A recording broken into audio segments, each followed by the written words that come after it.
দাঁড়ান, কোথায় যাবেন আপনি?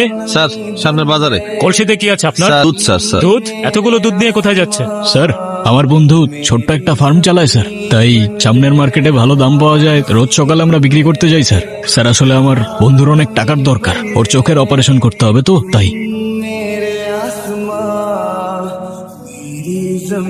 কই পার্টি কই? খোলো খোলো, সব খোলো, নামাও।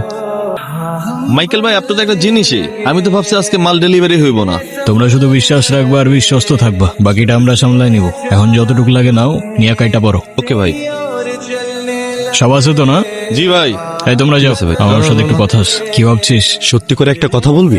বল না ভাই। তুই দুধে পানি কেন মিশাইছিলি? যেন ওরা ভাবে আমাদের দোষ ওই পর্যন্তই, যখন অপরাধ পেয়ে যাবে তখন আমাদের পেছনে সময় অপচয় করার ওদের কোনো মানে নাই। বলতে গেলে দুধে ভেজাল মেশানোটা একটা ডিস্ট্রাকশন, আর ওই তোর চোখের ইমোশনটা এক্সট্রা মশালা।